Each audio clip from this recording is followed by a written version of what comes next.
ये हो गया रो 1, रो 2, रो 3, बताया था ये सब। ये हो गया रो 1, ये टोटल हो गया रो 2, और ये टोटल हो गया रो 3। मतलब रो 3 हमेशा हॉरिजॉन्टल लाइन के रिस्पेक्ट में देखते हैं, और कॉलम 1, कॉलम 2, कॉलम 3, कॉलम 4, मतलब कॉलम जो है वो वर्टिकल लाइन के रिस्पेक्ट में, और रो हमेशा हॉरिजॉन्टल लाइन के रिस्पेक्ट में। ठीक है, तो अभी ये जो डाटा लिखे हैं अभी देखो तो सबको हम आइडेंटिकल लिख दिए हैं।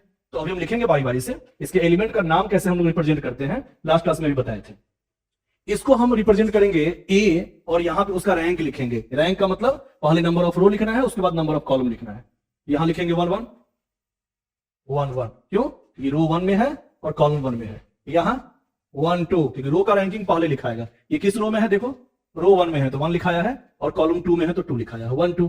इसका रैंक पहले रो का नंबर बताना है, उसके बाद कॉलम का बताना है। ये रो 1 में है और कॉलम 3 में है तो 1 3 लिखाएगा। ठीक उसी प्रकार यहां 1 4 लिखा गया रो 1 में और कॉलम 4 में। ठीक है, यहां पे 2 1 2 2 2 3 2 4 वैसे ही लिखते जाएंगे। जैसे 2 1 मतलब सेकेंड रो फर्स्ट कॉलम, 2 2 मतलब second row second column, 2 3 second row first second third column. 2 3 का मतलब सेकेंड रो और फर्स्ट सेकेंड थर्ड, तो थर्ड कॉलम में जा रहा है तो 2 3 लिखेंगे। 2 4 का मतलब सेकेंड रो और फोर्थ कॉलम में है। ये डाटा जो है वो सेकेंड रो में है और फोर्थ कॉलम में है, तो 2 4 ये बताना। 3 तो रो 3 और कॉलम 1 तो 3 1। ठीक उसी प्रकार थर्ड रो सेकेंड कॉलम 3 2, ये थर्ड रो और थर्ड कॉलम तो 3 3, और ये 3 4 है ना। फर्स्ट सेकेंड थर्ड रो और first second third fourth column. तो सबसे पहले कोई भी जो एलिमेंट यहां लिखाता है सबसे पहले उसका नंबर ऑफ रो लिखाता है, उसके बाद number of column. Number of row को देखते हैं हॉरिजॉन्टल लाइन के रिस्पेक्ट में, तो थर्ड रो में है ये इसलिए 3 लिखाया है, और 4 का मतलब फोर्थ कॉलम 1 2 3 4 तो फोर्थ कॉलम। ठीक है, ऑर्डर जो होता है इसी को लिखते हैं। ऑर्डर का मतलब ही होता है number of row by number of column, मतलब 3 रो और 4 कॉलम तो 3 बाई 4। अगर हम फिर से पूछे नंबर ऑफ एलिमेंट्स कितना होगा तो क्या बताएंगे?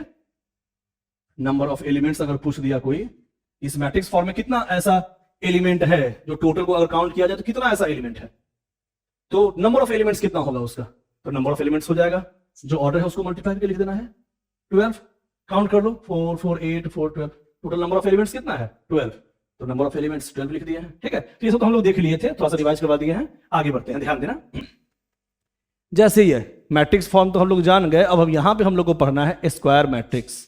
ठीक है, ये स्क्वायर मैट्रिक्स क्या होता है? स्क्वायर मैट्रिक्स नाम क्या है? नाम है स्क्वायर मैट्रिक्स। इसका मतलब ऐसा मैट्रिक्स जो स्क्वायर फॉर्म में हो, है ना, हम कह सकते हैं बेसिक।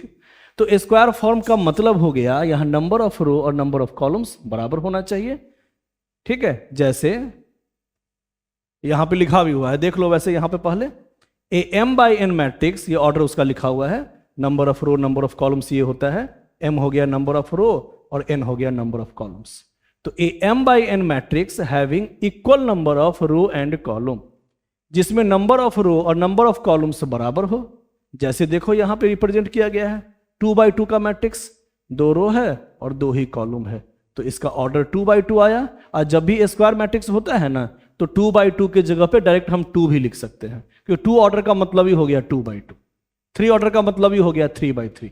तो स्क्वायर मैट्रिक्स के फॉर्म को हम पूरा ना लिख के सिर्फ 2 भी लिखेंगे तो उसका मतलब भी 2 बाई 2 ही हुआ। 3 ऑर्डर को अगर 3 बाई 3 कहीं लिखा हुआ है तो उसके जगह पे हम 3 ऑर्डर भी लिख सकते हैं, है ना। जैसे मान लो एक मैट्रिक्स को हम रिप्रेजेंट किए,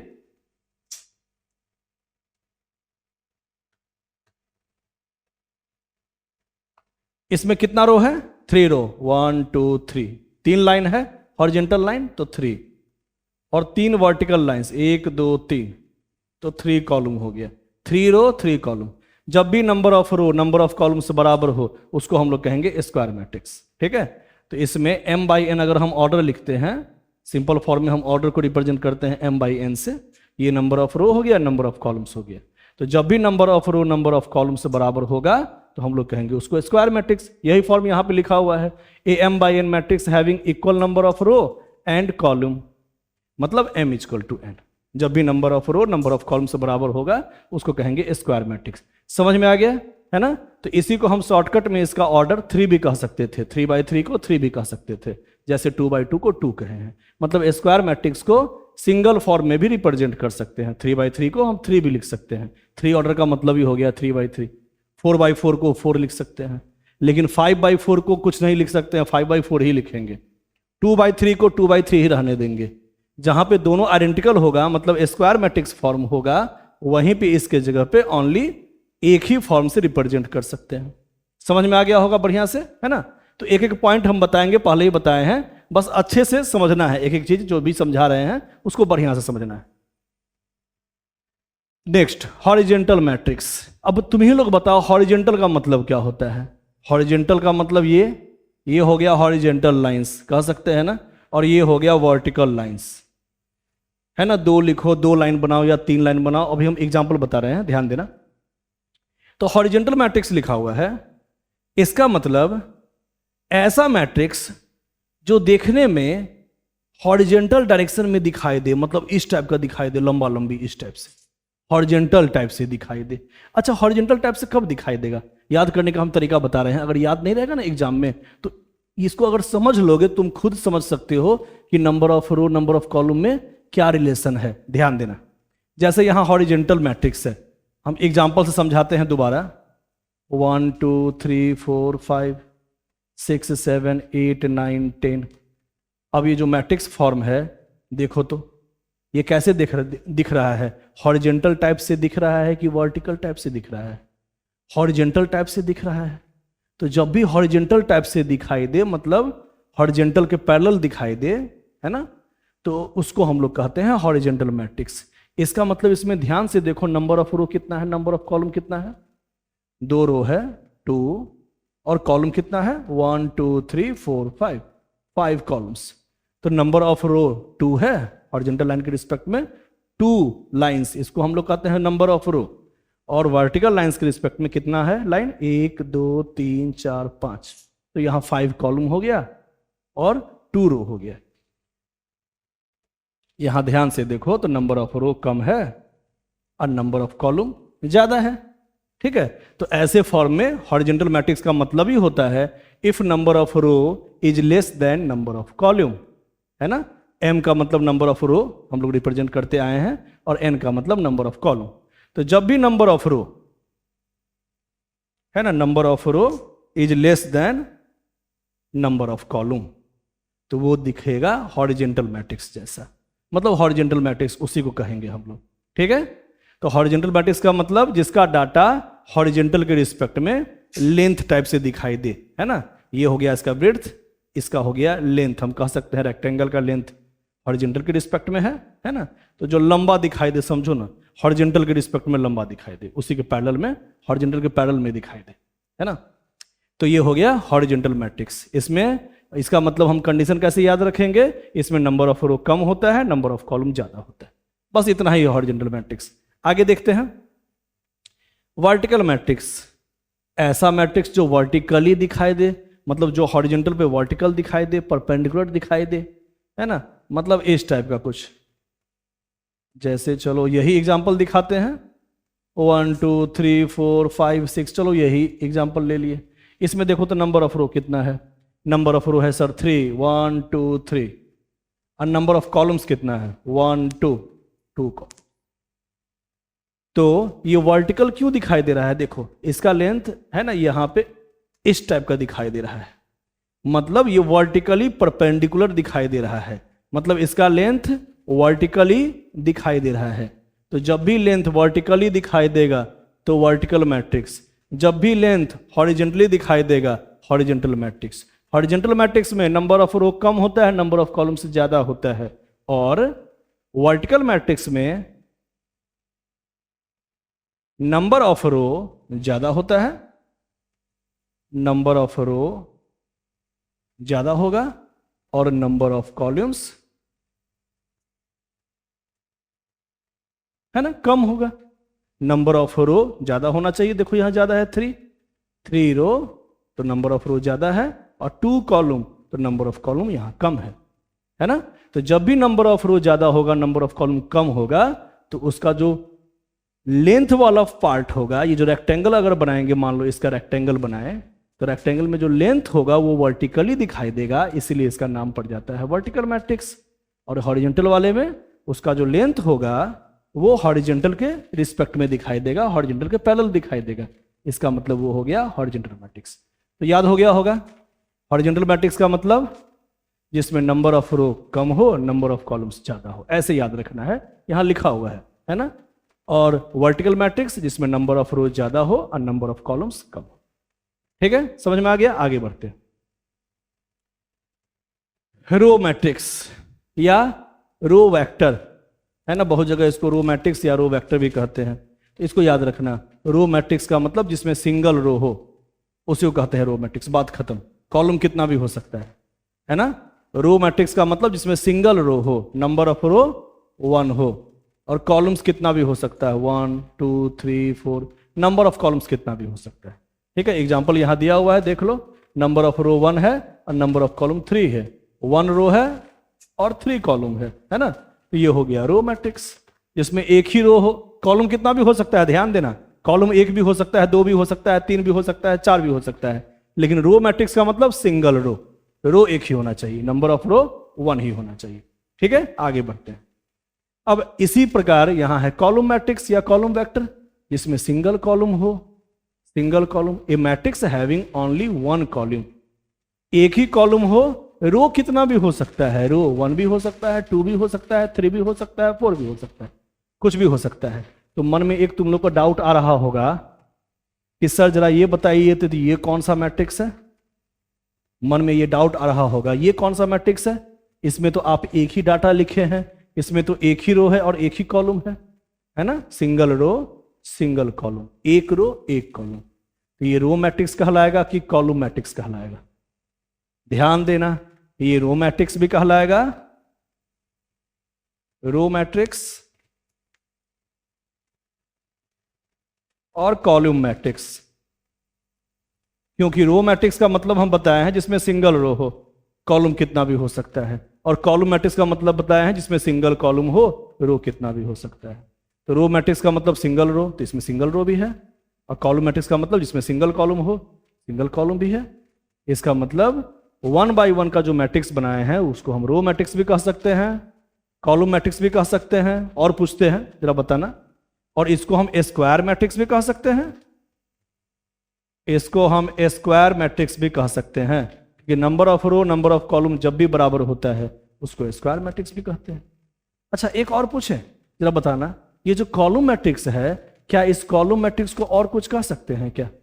इस कॉलम मैट्रिक्स को क्या कह सकते हैं? वर्टिकल मैट्रिक्स, क्योंकि वो वर्टिकली दिखाई दे रहा है, इसका लेंथ है ना, इसका लेंथ जो है रेक्टेंगल का लेंथ वर्टिकली दिखाई दे रहा है, तो वर्टिकल मैट्रिक्स भी होता है। वर्टिकल मैट्रिक्स क्या पढ़े हैं? नंबर ऑफ रो ज्यादा होना चाहिए, नंबर ऑफ कॉलम कम होना चाहिए, है ना।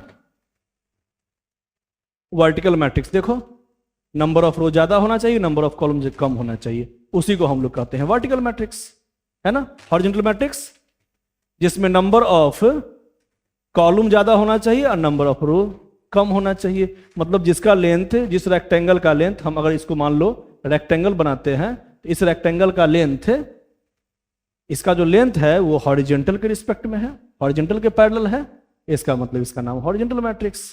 ठीक है, तो पहचानने का यही तरीका है, देखने से जो हॉरिजॉन्टली उसका लेंथ लगे, हॉरिजॉन्टल मैट्रिक्स, और लिखने का क्या तरीका है, इसका नंबर ऑफ रो कम हो, नंबर ऑफ कॉलम ज्यादा हो, उसको कहेंगे हॉरिजॉन्टल मैट्रिक्स। समझ में आ गया होगा? ठीक है, हाँ, तो हम लोग यहां थे अभी। रो मैट्रिक्स जिसमें सिंगल रो हो, एक ही रो हो, कॉलम कितना भी हो सकता है। फिर हम लोग डिस्कस किए थे कॉलम मैट्रिक्स जिसमें सिंगल कॉलम हो, कॉलम एक ही हो, रो कितना भी हो सकता है। ठीक है, अब जैसे ये रो मैट्रिक्स का मतलब सिंगल रो, तो एक ही रो है, इसको रो मैट्रिक्स भी कह सकते हैं। इसमें एक ही कॉलम है, इसको कॉलम मैट्रिक्स भी कह सकते हैं, इसको स्क्वायर मैट्रिक्स भी कह सकते हैं। ठीक है, आगे बढ़ते हैं। जीरो मैट्रिक्स, ऐसा मैट्रिक्स जिसका सारा एलिमेंट जीरो ही हो। एकदम आसान है, मतलब ऑर्डर कुछ भी हो सकता है, ऑर्डर 2 by 2 भी हो सकता है, 1 by 1 भी हो सकता है, 2 by 3 भी हो सकता है, 3 by 2 भी हो सकता है, ऑर्डर कुछ भी हो, बस उसके अंदर का एलिमेंट, सारा का सारा एलिमेंट जीरो ही होना चाहिए, है ना। जैसे C इक्वल टू, मान लो एक मैट्रिक्स है ये 3 by 3, मतलब इसका ऑर्डर कितना है, 3 by 3 कहो या ऑर्डर सीधे 3 कहो, बात बराबर है। स्क्वायर मैट्रिक्स में बताए थे ना कि जब भी 3 by 3 हो, 4 by 4 हो, उसको सीधे ऑर्डर 4 भी कह सकते हैं, ऑर्डर 3 भी कह सकते हैं। यहां ऑर्डर 3 by 3 है तो ऑर्डर 3 भी कह सकते हैं, ठीक है, ये एक ऐसा स्क्वायर मैट्रिक्स है जो जीरो मैट्रिक्स भी है, स्क्वायर मैट्रिक्स भी है और जीरो मैट्रिक्स भी है। तो जीरो मैट्रिक्स का बस इतना ही डिफिनेशन है, मैट्रिक्स का ऑर्डर चाहे कुछ भी हो, है ना, स्क्वायर फॉर्म में हो, हॉरिजॉन्टल फॉर्म में हो, वर्टिकल फॉर्म में हो, किसी भी फॉर्म में हो, बस उसका सारा का सारा एलिमेंट जीरो ही होना चाहिए।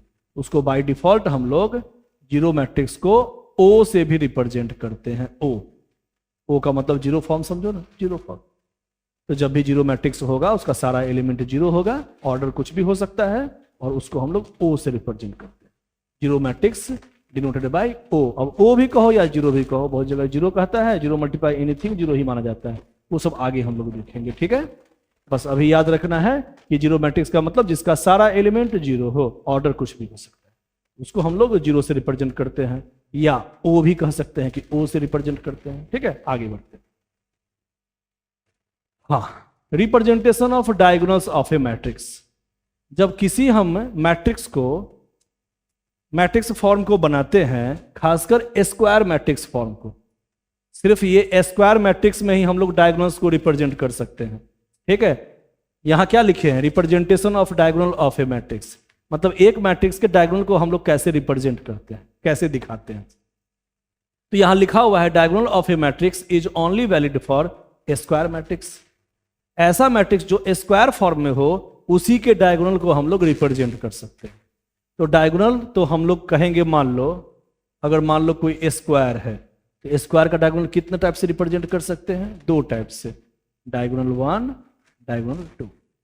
लेकिन हमको हमेशा डायगोनल्स, इसी डायगोनल्स को लेना है, इसी डाटा को लेना है डायगोनल्स के अंदर, क्योंकि इस डायगोनल्स का कोई नाम यहां पर नहीं होता है, मेन डायगोनल से यहां पे यही होता है, इसलिए इसका नाम होता है मेन डायगोनल या प्रिंसिपल डायगोनल, है ना।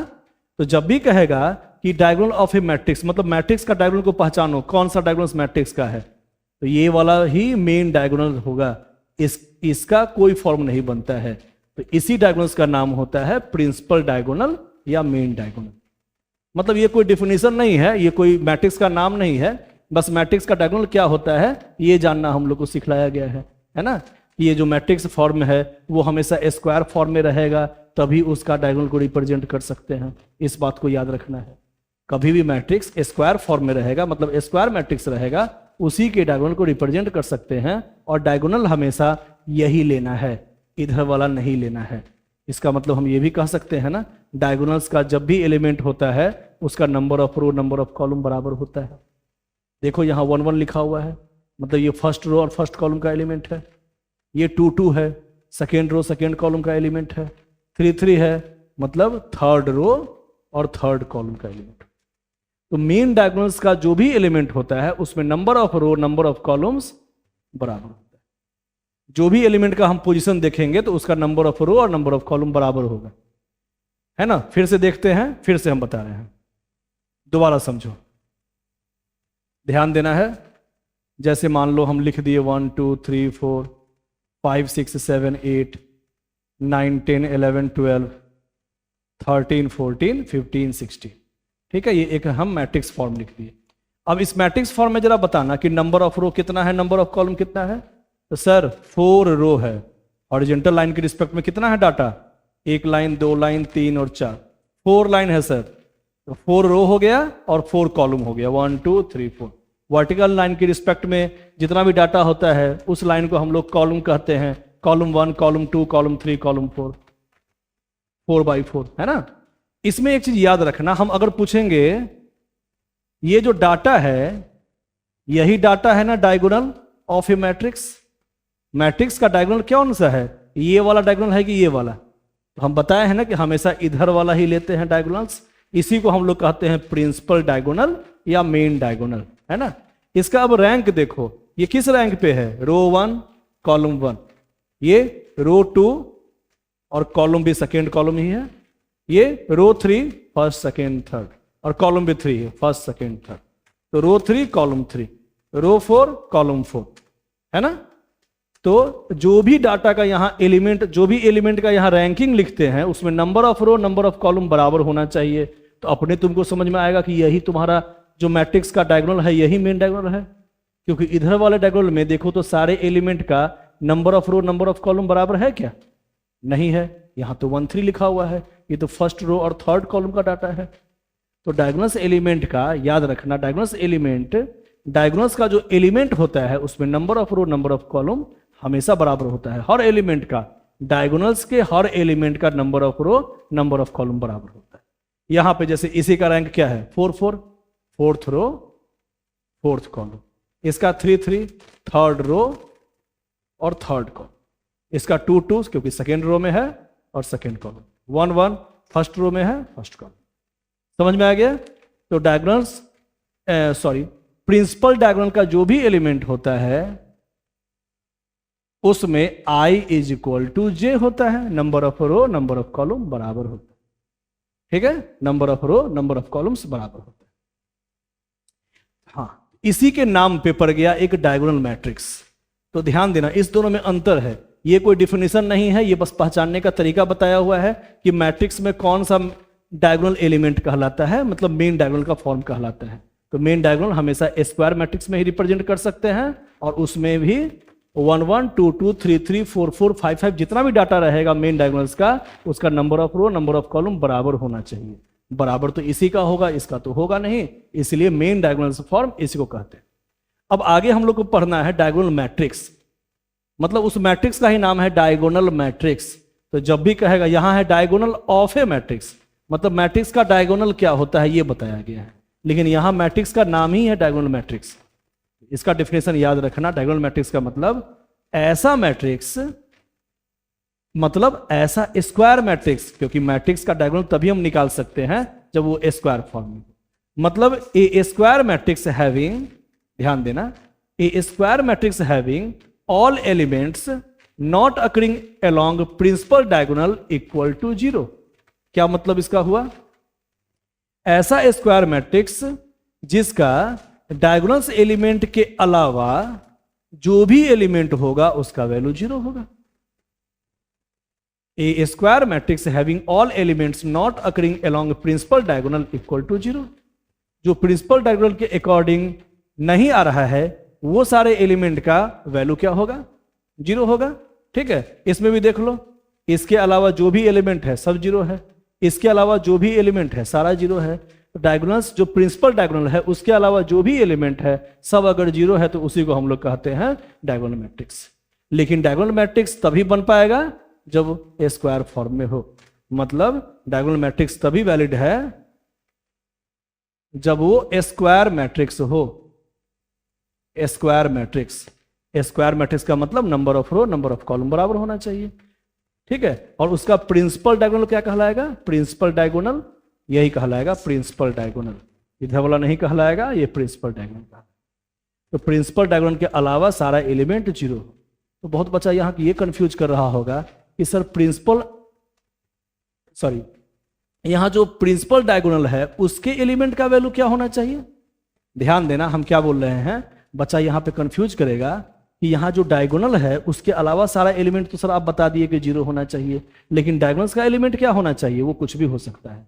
डायगोनल्स का एलिमेंट 0 भी हो सकता है, नॉन 0 भी हो सकता है, बस वो स्क्वायर फॉर्म में होना चाहिए, है ना। स्क्वायर मैट्रिक्स ही होगा तभी हम कह सकते हैं उसको डायगोनल मैट्रिक्स, जिसमें डायगोनल्स के अलावा सारा एलिमेंट 0 होना चाहिए। तो हम एग्जाम्पल से फिर से समझा रहे हैं। जैसे मान लो कोई मैट्रिक्स है M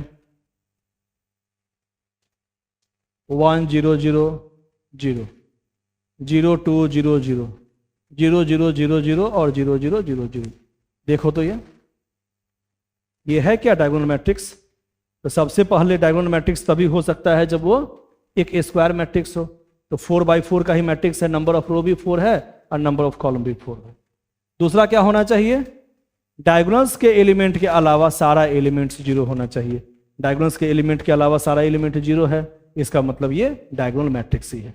लेकिन डायगोनल्स का एलिमेंट क्या होना चाहिए? वो कुछ भी हो सकता है। डायगोनल्स का जो एलिमेंट है, प्रिंसिपल डायगोनल्स का एलिमेंट, ये मेन डायगोनल्स कहलाता है या प्रिंसिपल डायगोनल, उसका एलिमेंट कुछ भी हो सकता है, बस उसके अलावा जो एलिमेंट सब है वो 0 ही होना चाहिए। उसी को हम लोग कहेंगे डायगोनल मैट्रिक्स। मतलब डायगोनल मैट्रिक्स भी स्क्वायर मैट्रिक्स ही होगा, लेकिन डायगोनल्स के अलावा सारा का सारा एलिमेंट 0 होना चाहिए। बस इतना ही। ठीक है, तो फिर से एग्जांपल पूछते हैं। जैसे यहां दिया हुआ है, ध्यान देना, यहीं पे देख लो, देखो ये जीरो मैट्रिक्स भी कहलाएगा क्योंकि सारा एलिमेंट जीरो है। ये स्क्वायर मैट्रिक्स भी कहलाएगा क्योंकि स्क्वायर फॉर्म में होता है। वैसे भी डायगोनल मैट्रिक्स तो स्क्वायर मैट्रिक्स कहलाएगा ही, क्योंकि सारा का सारा डायगोनल मैट्रिक्स तभी एप्लीकेबल हो सकता है जब वो स्क्वायर फॉर्म में हो। तो सारे डायगोनल मैट्रिक्स को हम लोग स्क्वायर मैट्रिक्स तो कहेंगे, लेकिन डायगोनल्स के अलावा सारा एलिमेंट जीरो होना चाहिए। डायगोनल्स का एलिमेंट कुछ भी हो सकता है, ये जीरो भी हो सकता है, ये नॉन जीरो भी हो सकता है। इसका मतलब इस मैट्रिक्स को, सी वाले मैट्रिक्स को जीरो मैट्रिक्स भी कह सकते हैं, स्क्वायर मैट्रिक्स भी कह सकते हैं, और यहां पे डायगोनल मैट्रिक्स भी कह सकते हैं, क्योंकि डायगोनल्स के अलावा सारा एलिमेंट जीरो है। डायगोनल्स का एलिमेंट क्या है उससे कोई मतलब। आगे बढ़ा जाए, नेक्स्ट फॉर्म। हाँ, यहां दिमाग लगाओ थोड़ा सा।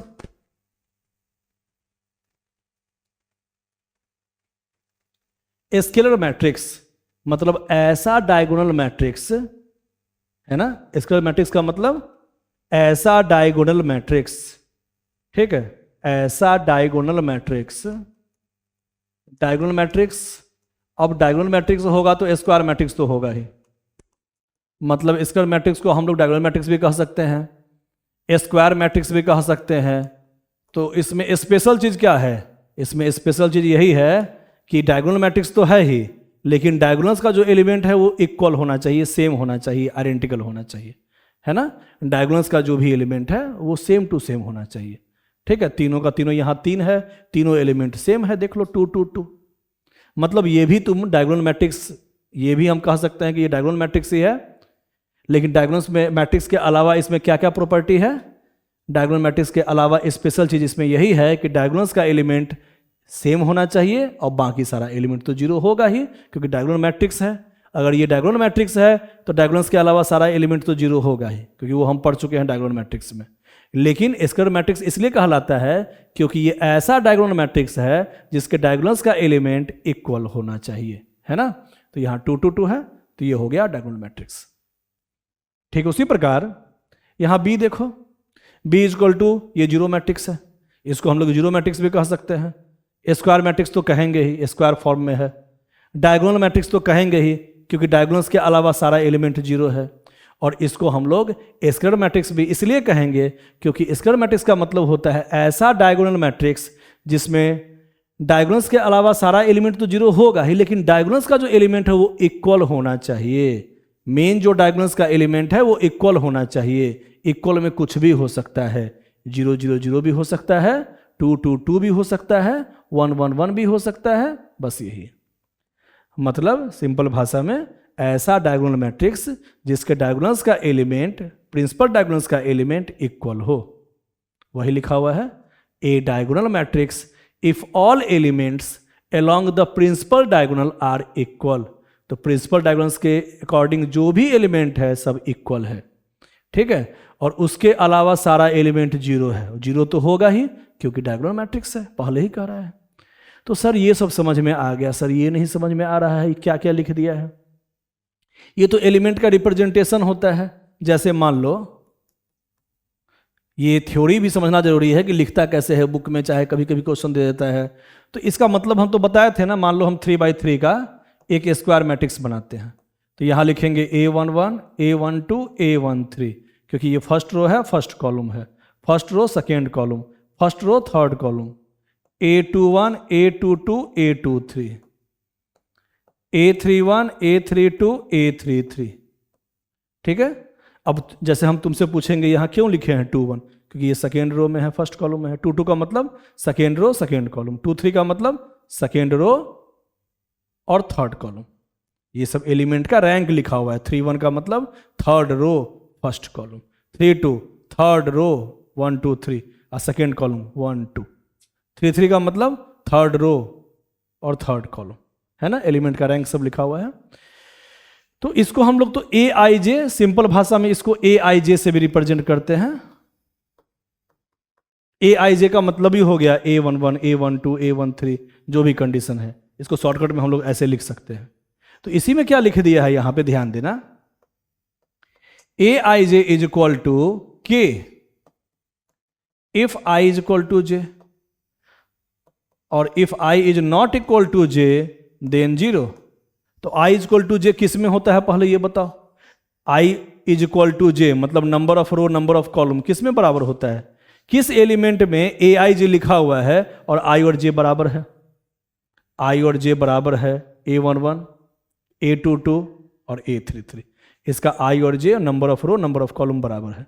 और वैसे भी तुम लोग को बताया है कि प्रिंसिपल डायगोनल का जो एलिमेंट होता है उसी में number of row number of column बराबर होता है। तो इस तीनों एलिमेंट में देखो number of row number of column बराबर है। इसका मतलब जब भी आई और जे बराबर होगा तो उसका वैल्यू के होगा, मतलब तीनों जगह के मतलब सेम फॉर्म। और आगे क्या लिखा हुआ है? If I is not equal to J, मतलब ए आई जे का कौन कौन सा ऐसा एलिमेंट है जिसमें आई और जे बराबर नहीं है? सर आई जे बराबर नहीं है, यहां 1 1 होना चाहिए, 1 2 है, 1 3 2 3।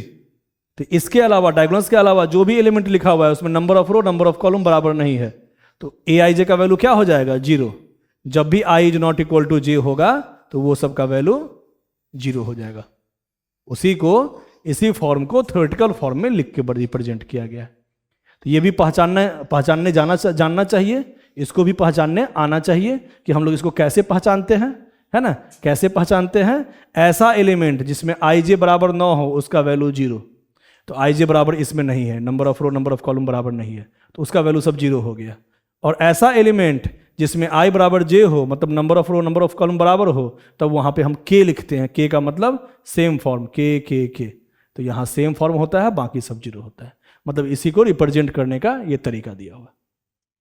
समझ में आ गया होगा? ठीक है, स्क्वायर मैट्रिक्स हो गया। अब आगे चलते हैं हम लोग। अब हम लोग को पढ़ना है यूनिट मैट्रिक्स। यूनिट मैट्रिक्स को हम कह सकते हैं ऐसा डायगोनल मैट्रिक्स जिसके डायगोनल्स का एलिमेंट 1 1 हो, है ना? मतलब 1 हो, मतलब ये डायगोनल मैट्रिक्स है, इसके डायगोनल्स का एलिमेंट क्या होना चाहिए? 1 होना चाहिए। तो देखो डायगोनल्स का एलिमेंट 1 है, बाकी सब 0 है। तो जब ये डायगोनल मैट्रिक्स है इसका मतलब ये स्क्वायर मैट्रिक्स भी है। जब भी डायगोनल मैट्रिक्स होगा तो स्क्वायर मैट्रिक्स तो होगा ही। अच्छा, इसको हम कह सकते हैं क्या ये स्क्वायर मैट्रिक्स भी है? कह सकते हैं, क्योंकि स्क्वायर मैट्रिक्स में क्या हम लोग पढ़े थे? डायगोनल्स का सारा एलिमेंट बराबर होना चाहिए, अब बाकी सब 0 होना चाहिए। इसमें भी है, डायगोनल्स का एलिमेंट बराबर है, बाकी सब 0 है। वो अलग बात है कि यूनिट मैट्रिक्स में थोड़ा सा चेंजिंग है। क्या चेंजिंग है? कि ये स्क्वायर मैट्रिक्स तो है लेकिन डायगोनल्स का एलिमेंट 1 ही होना चाहिए, है ना? मतलब a diagonal matrix if all elements along the principal diagonal are equal to unity, मतलब ऐसा यूनिट मैट्रिक्स, ऐसा डायगोनल मैट्रिक्स जिसके डायगोनल्स का सारा एलिमेंट 1 होना चाहिए, अब बाकी सब 0 होना चाहिए। 0 तो होगा ही क्योंकि डायगोनल मैट्रिक्स है। ठीक है, उसी को थ्योरी की भाषा में लिखा हुआ है। एलिमेंट का वैल्यू क्या होना चाहिए? 1। कब 1 होना चाहिए? जब आई बराबर जे। तो आई बराबर जे कब होता है? ये 1 1 है, आई बराबर जे बस डायगोनल्स के एलिमेंट में होता है। तो जब भी number of row number of column बराबर हो तो उसका वैल्यू 1 लेना है, और जब आई बराबर जे नहीं हो तो 0 लेना है। तो ये तो इसका रैंक क्या है? 1 2, फर्स्ट रो सेकेंड कॉलम का एलिमेंट है, तो 1 2 आपस में बराबर नहीं होता है तो वो 0। ठीक है, फिर से देख लो, अगर इसको हम रिप्रेजेंट करेंगे एलिमेंट के रैंकिंग के फॉर्म में,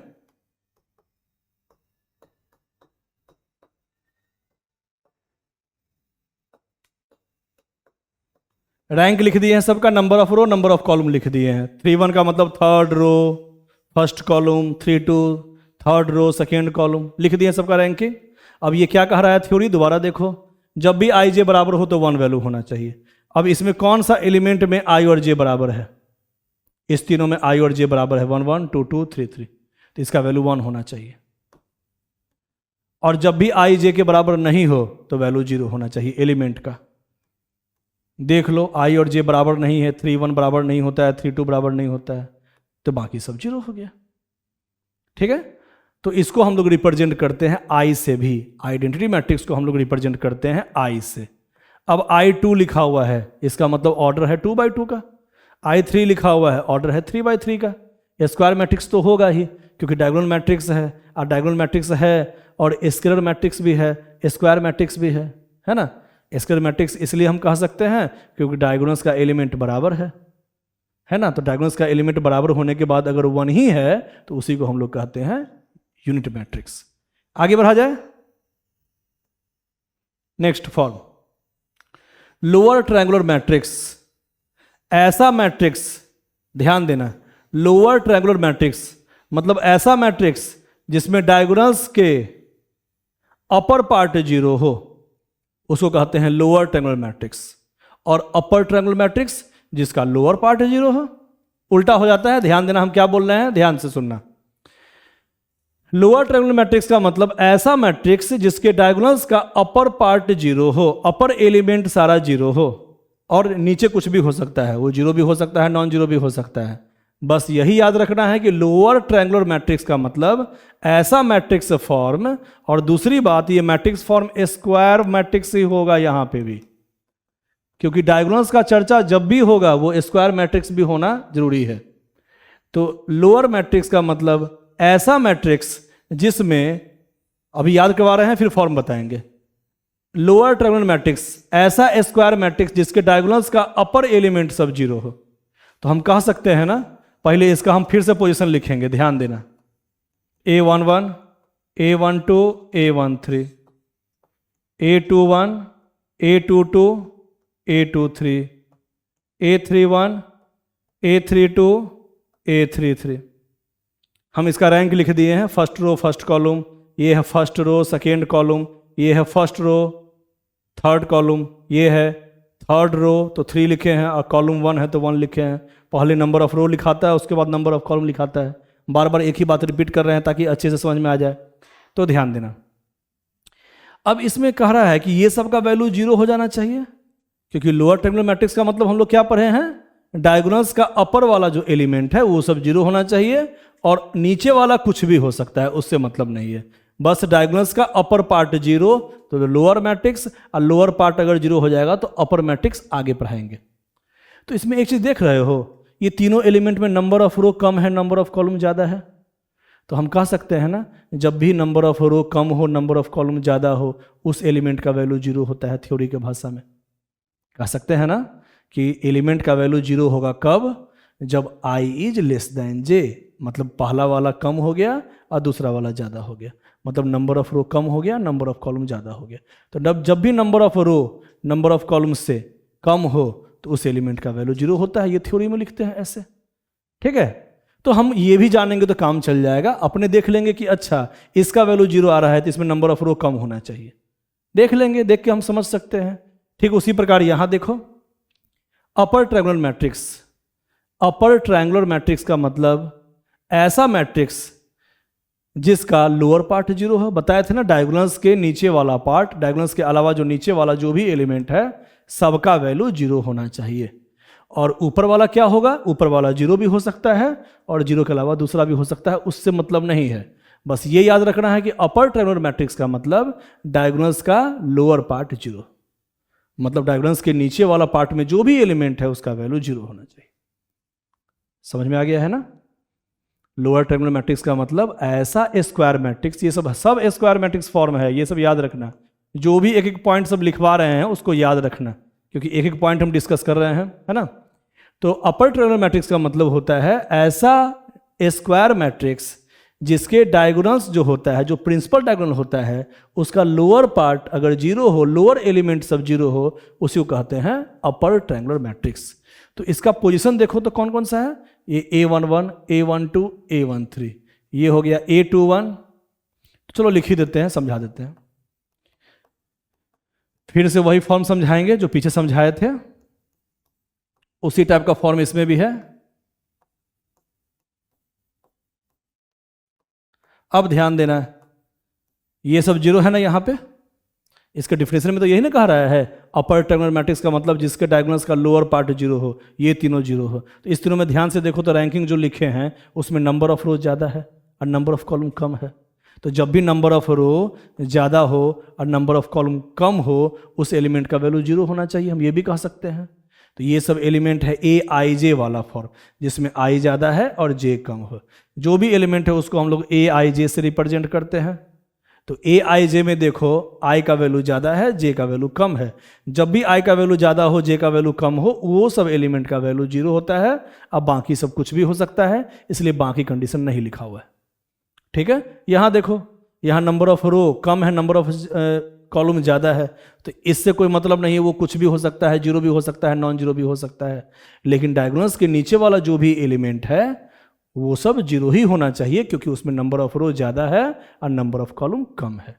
तो इसका यही थ्योरी है कि एलिमेंट का वैल्यू तब जीरो होता है जब नंबर ऑफ रो ज़्यादा होता है, नंबर ऑफ कॉलम उस एलिमेंट का कम होता है। तो इसका जो भी पोजीशन लिखे हैं, यहाँ वाला जो भी एलिमेंट है उसमें नंबर ऑफ रो ज़्यादा है और नंबर ऑफ कॉलम कम है, इसलिए इस तीनों का वैल्यू जीरो हो जाएगा अगर ये अपर ट्रायंगुलर मैट्रिक्स है तो। समझ में आ गया? ठीक है, आगे बढ़ते हैं। कॉम्परेबल मैट्रिक्स, तो ये सब बस सिंपल थ्योरी सब है। कॉम्परेबल मैट्रिक्स का मतलब क्या होता है? ऐसा मैट्रिक्स जिसको हम कंपेयर कर सकें, है ना। मतलब जैसे A इजक्वल टू बी, हम दो मैट्रिक्स को कंपेयर कर सकते हैं। क्यों कर सकते हैं, कब कर सकते हैं और क्यों कर सकते हैं? हम तभी दो मैट्रिक्स को कंपेयर कर सकते हैं जब दोनों का ऑर्डर सेम हो। अगर इसका ऑर्डर m/n है तो इसका भी ऑर्डर m/n ही होना चाहिए। मतलब नंबर ऑफ रो A का जो होगा वही B का भी नंबर ऑफ रो होगा, और जो A का नंबर ऑफ कॉलम्स होगा वही B का भी नंबर ऑफ कॉलम होगा, है ना। If number of row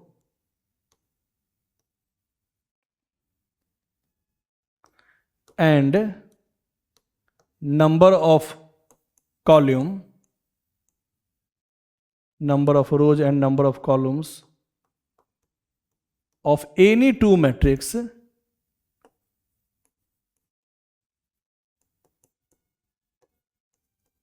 are equal, then A and B are comparable matrix, है ना। दो मैट्रिक्स को तभी हम कंपेयर कर सकते हैं जब दोनों मैट्रिक्स का नंबर ऑफ रो भी बराबर हो और दोनों का नंबर ऑफ कॉलम भी बराबर हो। ध्यान देना, मतलब कंपेयर करने का मतलब होता है कि दो मैट्रिक्स को हम कंपेयर कर सकते हैं, मतलब इक्वेट कर सकते हैं। दो मैट्रिक्स का हम एडिशन कर सकते हैं, दो मैट्रिक्स का हम सब्सट्रैक्शन भी कर सकते हैं, है ना। कब कर सकते हैं दो मैट्रिक्स को इक्वेट या प्लस या माइनस का साइन? जब दोनों मैट्रिक्स का ऑर्डर 100% सेम हो, सेम टू सेम हो। एग्जाम्पल समझो, एग्जाम्पल में देख लो, जैसे मान लो यहाँ XYZ होता, ABC होता, यहाँ 1 2 3 होता, 4 5 6 होता, तो पहला का ऑर्डर कितना है? 2/3, क्योंकि इसमें नंबर ऑफ रो 2 है और नंबर ऑफ कॉलम 3 है। इसमें भी नंबर ऑफ रो 2 है और नंबर ऑफ कॉलम 3 है, तो इसका भी ऑर्डर हो गया 2/3 और इसका भी ऑर्डर हो गया 2/3। दोनों का नंबर ऑफ रो बराबर है और नंबर ऑफ कॉलम भी बराबर है, क्योंकि नंबर ऑफ रो इसमें भी 2 है, इसमें भी 2 है, और नंबर ऑफ कॉलम्स इसमें भी 3 है, इसमें भी 3। तो दो मैट्रिक्स को तभी हम कंपेयर कर सकते हैं जब दोनों का नंबर ऑफ रो भी बराबर हो और दोनों का नंबर ऑफ कॉलम्स भी बराबर हो। ऐसा इसलिए कर सकते हैं क्योंकि same position equal to same position यहां होगा। एक्स का वैल्यू हम कहेंगे निकालने के लिए तो क्या होगा? अगर ये दोनों इक्वल है, मान लो इक्वल का साइन है, इसका मतलब सेम पोजीशन पे जो यहाँ पे एलिमेंट है उसको हम सेम पोजीशन के एलिमेंट से इक्वेट कर सकते हैं। एक्स इक्वल टू क्या लिखेंगे? 1, Y equal to 2, Z equal to 3, A equal to 4, B equal to 5 और सी इक्वल टू 6। अगर मान लो यहाँ 2/2 का मैट्रिक्स होता तब हम जेड को कैसे कंपेयर करते हैं? दिक्कत होता है ना। इसका मतलब दो मैट्रिक्स को तभी हम कंपेयर कर सकते हैं, मतलब इक्वेट कर सकते हैं या प्लस कर सकते हैं या माइनस कर सकते हैं, जब दोनों का ऑर्डर सेम हो, 100% सेम। जो इसका नंबर ऑफ रो वही इसका भी नंबर ऑफ रो, और जो बी का नंबर ऑफ कॉलम्स वही ए का भी नंबर ऑफ कॉलम्स। ठीक है, दोनों का नंबर ऑफ रो और नंबर ऑफ कॉलम्स बराबर होना चाहिए, तभी हम कंपेयर कर सकते हैं। उसी को कहते हैं कॉम्परेबल मैट्रिक्स। ठीक है, आगे बढ़ा जाए। तो मैट्रिक्स ऑपरेशन, वही कॉम्परेबल मैट्रिक्स में हम लोग क्या क्या ऑपरेशन करते हैं? एडिशन ऑफ मैट्रिक्स, जोड़ते हैं। दो मैट्रिक्स को अगर हमको जोड़ने के लिए कहेगा तो सबसे पहले क्या होना चाहिए? दोनों का ऑर्डर सेम होना चाहिए। अभी बताए हैं, जैसे मान लो इसको हमको कोई कहे जोड़ने के लिए,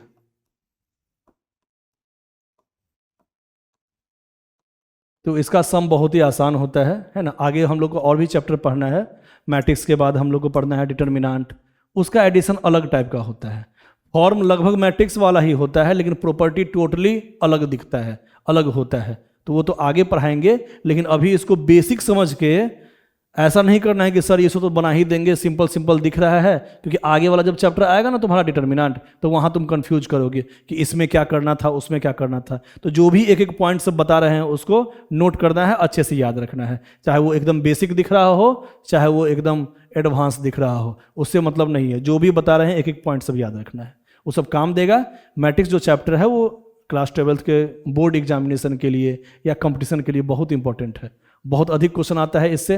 बिहार बोर्ड में तो 25% क्वेश्चन सिर्फ दे देता है ऑब्जेक्टिव क्वेश्चन में, इसी चैप्टर से मैट्रिक्स और डिटर्मिनेंट मिला के, है ना। तो मैट्रिक्स डिटर्मिनेंट बहुत इंपॉर्टेंट है, इजी भी है, इंपॉर्टेंट भी है। बस थोड़ा खराबी क्या है कि इसमें थ्योरी बहुत ज़्यादा है, लेकिन फिर भी थ्योरी आसान है, बहुत ही आसान है, ठीक है। तो बस इसको याद रखना है, अच्छे से नोट्स बनाना है, ठीक है। तो जैसे हमको एडिशन करना है दो मैट्रिक्स को, तो बहुत आसान है, बस ऑर्डर दोनों का सेम होना चाहिए। दोनों का ऑर्डर 2x2 ही है, देख लो ध्यान से।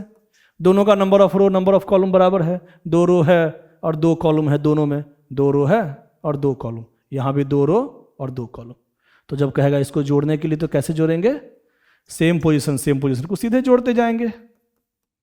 फर्स्ट को फर्स्ट से, सेकेंड को सेकेंड से जोड़ के लिखते जाओ, C + Z और D + R। तो ये सब कॉम्परेबल मैट्रिक्स के अंदर में ही आता है, ये सब फॉर्म सब, कि दो मैट्रिक्स को तभी हम कंपेयर कर सकते हैं या जोड़ सकते हैं या घटा सकते हैं जब दोनों का ऑर्डर सेम हो, है ना। ये 2x2 है, ये 2x3 भी हो सकता था, लेकिन ये 2x3 होगा तो ये भी 2x3 होना चाहिए, और यहाँ जो फॉर्म बनेगा वो भी 2x3 का ही बनेगा। तो जब भी दो मैट्रिक्स को हम जोड़ेंगे या घटाएंगे तो जो रिजल्ट आएगा उसका भी ऑर्डर सेम ही होगा, जो पहले वाला सबका था वही आएगा, है ना। जैसे सब्सट्रैक्शन में भी वही चीज़ है, ध्यान देना। मान लो यहाँ हम ले लेते हैं ABCDEF, यहाँ ले लिए 2x3, ऑर्डर है यहाँ 2x3, 2 रो है और 3 कॉलम है ना। इसको जोड़ना है, मान लो हम यहाँ लिख दिए 1 2 3 4।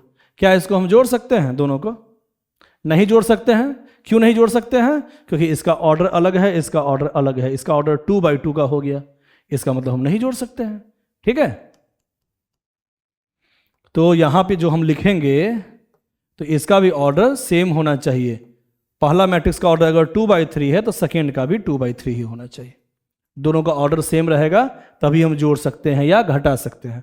तो यहां तो कह रहा है सब्सट्रैक्शन, तो यहां तो हमको माइनस करके दिखाते हैं अभी, ठीक है। तो माइनस में भी वही काम होगा, सब्सट्रैक्शन में भी वही काम होगा। सब्सट्रैक्शन कहो या डिफरेंस कहो, बात बराबर है। तो डिफरेंस या एडिशन या इक्वेटिंग तभी कर सकते हैं जब दो मैट्रिक्स का ऑर्डर सेम हो। तो इसका भी ऑर्डर 2x3, इसका भी ऑर्डर 2x3, और जो रिजल्ट आएगा उसका भी ऑर्डर 2x3 सेम होगा। ये सब याद रखना है, सबका ऑर्डर सेम होगा, ठीक है। तो कैसे लिखें? फर्स्ट माइनस फर्स्ट, माइनस का साइन दिया हुआ है तो A - 1, B - 2, C - 3, D - 4, E - 5, E - 5 sorry, ठीक है। और F - 6, same position minus same position, same position minus same position, वही लिखे हैं, ठीक है। तो एकदम आसान है, सीधे जोड़ देना है सेम पोजीशन को एक साथ, है ना। माइनस वाले में माइनस कर देना है, आगे बढ़ते हैं। हाँ, multiplication of A matrix bye a scalar quantity. Scalar quantity का मतलब यहां पे कांस्टेंट से है। जैसे मान लो कोई मैट्रिक्स है A, इसके अंदर एलिमेंट सब है A B C D E F मान लेते हैं। ऑर्डर है यहाँ 2x3, 2 रो है और 3 कॉलम है, ठीक है। तो अगर इसको कोई कांस्टेंट से हम मल्टीप्लाई करें, मान लो हम 3 से मल्टीप्लाई कर दिए, कोई भी मैट्रिक्स को अगर हम 3 से मल्टीप्लाई करते हैं तो कैसे मल्टीप्लाई का फॉर्म लिखते हैं, बस इतना ही समझना है। ये सब बहुत आसान चीज़ सब है ना। तो 3 से हमको मल्टीप्लाई करना है, तो 3 जब अंदर जाएगा तो सारे एलिमेंट से मल्टीप्लाई हो जाएगा, सीधे ऐसे ही लिखना है। 3A 3B 3C 3D 3E 3F। और अगर हम बाहर निकालना चाहें 3 को तो फिर से सब में से कॉमन लेके निकालेंगे बाहर। मतलब जब भी कोई कांस्टेंट से मल्टीप्लाई होगा मैट्रिक्स फॉर्म में तो सारे डाटा में 3 से मल्टीप्लाई होगा। और अगर हमको कॉमन निकालना है तो सब में से 3 कॉमन बाहर निकाल के फिर ऐसा ही दिखेगा, है ना। तो ऐसे ही हम लोग मल्टीप्लाई करते हैं। ये क्या लिखा हुआ है, नेगेशन ऑफ मैट्रिक्स। नेगेशन का मतलब जैसे मान लो कोई मैट्रिक्स ए है,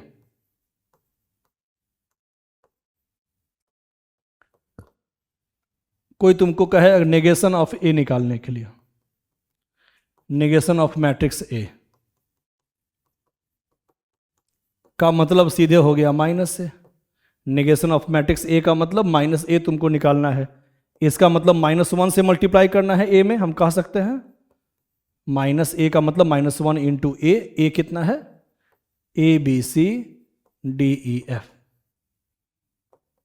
तो -1 से मल्टीप्लाई करेंगे तो -1 हम जानते हैं कि जब भी कांस्टेंट अंदर जाता है तो सबसे मल्टीप्लाई होता है, तो -1 अंदर जाएगा, तो -1 इंटू ए माइनस बी माइनस सी minus D minus E minus F, यही आंसर हो गया।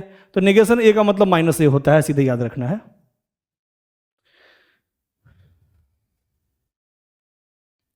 ठीक है, नेगेशन ऑफ ए का मतलब -a, तो -1 इंटू ए मतलब -1 से सब में मल्टीप्लाई हो गया, सीधे लिख देंगे।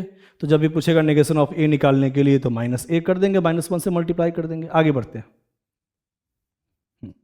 अब चलते हैं क्वेश्चन पे। तो आज जो थ्योरी बताए हैं उसको बढ़िया से पढ़ लेना है, और उसके बाद क्वेश्चन सब जो भी हम आगे दे रहे हैं वो सब समझ में आएगा। तो सबसे पहला काम है कि थ्योरी 2 बार 3 बार पढ़ लेना है, नोट कर लेना है एक एक पॉइंट को।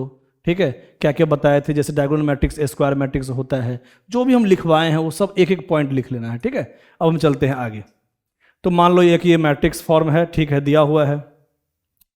Which of the following is true, ये जो 3 फॉर्म दिया हुआ है, पहला, दूसरा और तीसरा, इसमें से कौन सा ट्रू है।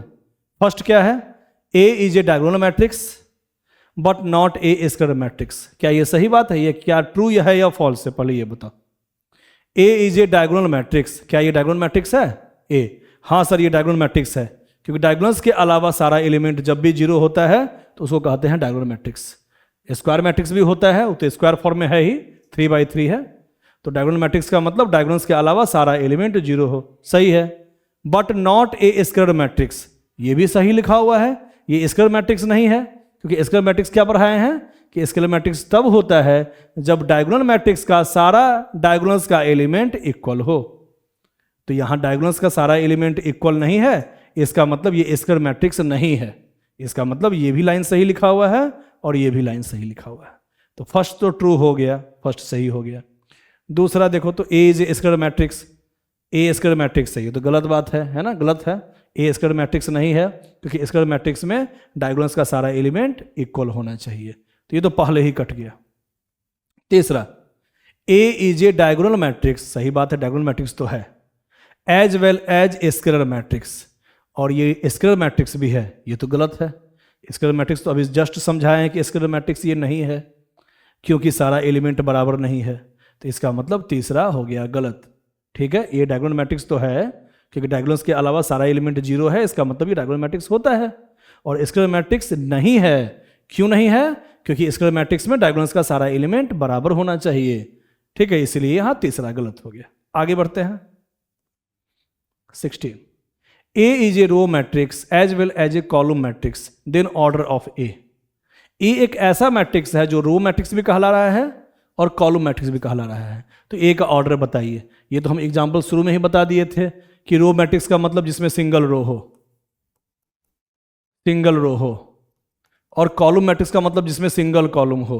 तो ऐसा मैट्रिक्स है जो ये रो मैट्रिक्स भी कहला रहा है और कॉलम मैट्रिक्स भी कहला रहा है। तो रो मैट्रिक्स का मतलब इसमें सिंगल रो होना चाहिए, कॉलम कितना भी हो सकता है, और कॉलम मैट्रिक्स का मतलब इसमें सिंगल कॉलम होना चाहिए, रो कितना भी हो सकता है। लेकिन ये तो रो मैट्रिक्स भी है और कॉलम मैट्रिक्स भी है, इसका मतलब इसमें सिंगल रो भी है और सिंगल कॉलम भी है। मतलब इसमें एक ही रो रहेगा तभी तो कहलाएगा रो मैट्रिक्स, और इसमें एक ही कॉलम रहेगा तभी तो कहलाएगा यही कॉलम मैट्रिक्स। तो सेम फॉर्म अगर रो मैट्रिक्स भी है मतलब सिंगल रो है, और कॉलम मैट्रिक्स है तो मतलब उसका कॉलम भी सिंगल ही है, मतलब उसका ऑर्डर 1/1। तो ऑर्डर हो जाएगा 1/1, 1 × 1 का फॉर्म है ना। आगे बढ़ते हैं। नेक्स्ट, हाँ, ए दिया हुआ है मैट्रिक्स फॉर्म, ये तो एलिमेंट को लिखा हुआ है A11, A12, A13 जो लिखते हैं ना, वही ये AIJ वाला फॉर्म दिया हुआ है। सबको पता है AIJ का मतलब, ये है A11, ये है A12, ये है A13, ये है A21, ये है A22, ये है A23, ये A31, ये A32, ये A33। तो ये तो हम एलिमेंट बता दिए हैं पहले ही, बहुत बार बता दिए हैं, है ना। तो अब कंफ्यूजन नहीं होना चाहिए। अब B, इस एलिमेंट का नाम है B वाला फॉर्म, ये है B11, B12, B13, B14। दोबारा बताओ इसका नाम हम क्यों बोल रहे हैं B14? क्योंकि ये फर्स्ट रो और फोर्थ कॉलम में है। तो B14 का मतलब B14 first row fourth column. पहले नंबर ऑफ रो बोलते हैं और उसके बाद नंबर ऑफ कॉलम बोलते हैं। नंबर ऑफ रो होता है हॉरिजॉन्टल लाइन के रिस्पेक्ट में और नंबर ऑफ कॉलम्स होता है वर्टिकल लाइंस के रिस्पेक्ट में। फिर से बताना इसका कौन सा पोजीशन है, वैसे ही पूछ रहे हैं। इसका पोजीशन है B32 third row second column, तो इसका नाम हो गया B32, है ना। ठीक है, आगे देखते हैं। The order of matrix A का ऑर्डर बताना है, 3 रो और 3 कॉलम, तो ऑर्डर हो गया 3/3। ये समझ में आ गया। A23, ए को तो रिप्रेजेंट किया है यहां पे, तो 2-3 का मतलब ऐसा एलिमेंट जिसका सेकेंड रो और थर्ड कॉलम। तो कौन सा ऐसा एलिमेंट है जो A23 यहां कहलाएगा? A23 का मतलब ऐसा एलिमेंट जिसका रो नंबर 2 है और नंबर ऑफ कॉलम्स 3 है। तो 2 मतलब सेकेंड रो और third column, first second third column. तो यही है जो सेकेंड रो में है और फर्स्ट सेकेंड थर्ड कॉलम में। -6, तो यहां लिखा जाएगा -6।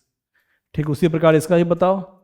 A31 मतलब A31 थर्ड रो 1 2 3, ये थर्ड रो हो गया और फर्स्ट कॉलम 3 के बाद 1 है तो first column, first second third row है और फर्स्ट कॉलम है। तो यही एलिमेंट है जो थर्ड रो में भी है और फर्स्ट कॉलम में भी है। तो यहां पे 9 हो गया। ठीक है, ऑर्डर ऑफ मैट्रिक्स बी का ऑर्डर फिर से बताओ। 1 2 3 1 2 3 4, 3/4 है ना। बी का ऑर्डर क्या है? 3 रो है और 4 कॉलम है, तो बी का ऑर्डर लिखा गया 3/4। Number of elements in B में कितना एलिमेंट है? 3 × 4 12। ऑर्डर को मल्टीप्लाई कर देंगे उतना ही नंबर ऑफ एलिमेंट्स आ जाएगा।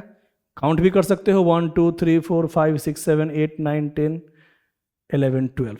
तो जितना ऑर्डर लिखाता है ना उसी को मल्टीप्लाई कर देना, वही नंबर ऑफ एलिमेंट्स आ जाएगा। ठीक है, आगे राइट द एलिमेंट B13। अब B13 का वैल्यू कह रहा है, क्या लिखेंगे? तो B का मतलब इसका एलिमेंट और 13 का मतलब फर्स्ट रो और थर्ड कॉलम में हो। तो जो फर्स्ट रो में हो और थर्ड कॉलम में, फर्स्ट रो और फर्स्ट सेकेंड थर्ड कॉलम में 19। B21 second row first column, second row और फर्स्ट कॉलम 35 है ना। देख लो, ये सेकेंड रो में है और फर्स्ट कॉलम में है, सेकेंड रो में फर्स्ट कॉलम में 35। B33 थर्ड रो 1 2 3 और थर्ड कॉलम 1 2 3 है ना। ये थर्ड रो में भी है और थर्ड कॉलम में भी है, -5। B24 सेकेंड रो और फोर्थ कॉलम 1 2 3 4 12। ऐसे सब लिख देना है, सब आसान है। B23 second row third column, second row और थर्ड कॉलम 1 2 3 है ना। ये सेकेंड रो में है और थर्ड कॉलम में है, 5/2। ठीक है, आगे बढ़ते हैं। नेक्स्ट फॉर्म क्या कह रहा है? Consider the following information regarding number of notebook and pen possessed by Sudha and her 2 friends Saida and Simran. क्या क्या है? सुधा के पास नंबर ऑफ नोटबुक इतना है, सुधा के पास नंबर ऑफ पेन्स 6 है, सईदा के पास नंबर ऑफ नोटबुक 10 है और सईदा के पास नंबर ऑफ पेन्स 2 है। उसके बाद सिरमन के पास नंबर ऑफ नोटबुक 13 है और सिरमन के पास नंबर ऑफ पेन्स 5 है। अब सिमरन लिखना चाह रहा था कि क्या लिखना चाह रहा था वो अलग बात है, नाम दे दिया है सिरमन, ठीक है कोई बात नहीं। तो ये सब सिरमन, सईदा और सुधा, ये सब number of notebook, number of pens दिया हुआ है, डाटा दिया हुआ है। ठीक है, सबका डाटा इस टाइप से दिया रहता है, सबको पता है, टेबल में हम लोग बना के रखते हैं, है ना। ये सब डाटा सब दिया हुआ है, इसी डाटा के कलेक्शन को ही तो हम लोग मैट्रिक्स कहते हैं। ठीक है, तो सुधा का नंबर ऑफ नोटबुक कितना है? 15। सुधा का नंबर ऑफ पेन्स कितना है? 6। सईदा का नंबर ऑफ नोटबुक 10 और सईदा का नंबर ऑफ पेन्स 2। सिरमन का नंबर ऑफ नोटबुक 13 और सिरमन का नंबर ऑफ पेन्स 5। तो represent the above information in the form of 3/2 matrix. इसको 3/2 मैट्रिक्स के फॉर्म में रिप्रेजेंट करना है। कुछ है ही नहीं, जो भी डाटा है सीधा लिख दो। ये सब बहुत आसान क्वेश्चन होता है ना। हो गया 3/2, 3 रो और 2 कॉलम, मतलब जैसे लिखा हुआ था बस मेन डाटा को मैट्रिक्स फॉर्म में लिख देना है, इसी को कहते हैं मैट्रिक्स फॉर्म। ठीक है, तो इसके बाद क्या कह रहा है, 3/2 मैट्रिक्स में तो लिख दिए। What does the entry in the second row में हो और फर्स्ट कॉलम में हो, जो सेकेंड रो में भी हो एंट्री उस एलिमेंट का और फर्स्ट कॉलम में भी हो। तो ये फर्स्ट और सेकेंड रो और फर्स्ट कॉलम यही है, जो सेकेंड रो में भी है और फर्स्ट कॉलम में भी है। 10, तो इस 10 के बारे में लिखना है क्या, what does the entry in second row and first column, जो सेकेंड रो में भी हो और फर्स्ट कॉलम में भी हो 10। तो 10 के बारे में बताना है, ये 10 क्या है, तो कहेंगे ना 10 is the number of notebook of Saida, ऐसे कह सकते हैं। तो इसी को रिप्रेजेंट कर देना है। ऐसा एलिमेंट जिसका एंट्री सेकेंड रो में हुआ है और फर्स्ट कॉलम में हुआ है। तो सेकेंड रो में 10 है और फर्स्ट कॉलम में भी मतलब 10 ही है, सेकेंड रो और फर्स्ट कॉलम का एलिमेंट 10 ही है। तो 10 के बारे में रिप्रेजेंट कर देना। ये क्या है, ये है number of notebook of Saida. ठीक है, आगे बढ़ते हैं, सब बहुत इजी है। नेक्स्ट फॉर्म, अब हमको यहां पे एक्स वाई जेड डब्ल्यू सब का वैल्यू निकालना है। बहुत आसान क्वेश्चन है, कैसे निकाला जाए। हम तो बताए थे ना कि जब भी दो मैट्रिक्स को इक्वेट किया हुआ हो तो सबसे पहले चेक करो कि इसका ऑर्डर सेम है कि नहीं। 2 रो 2 कॉलम, तो इसका ऑर्डर है 2/2 और इसमें भी 2 रो 2 कॉलम। तो जो इसका नंबर ऑफ रो है वही इसका नंबर ऑफ कॉलम्स है, इसका मतलब फॉर्म तो सही दिया हुआ है। अब निकालना है एक्स वाई जेड डब्ल्यू का वैल्यू।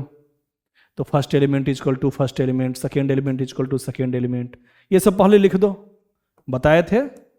तो first element is equal to first element कर देना है, second element is equal to second element कर देना है,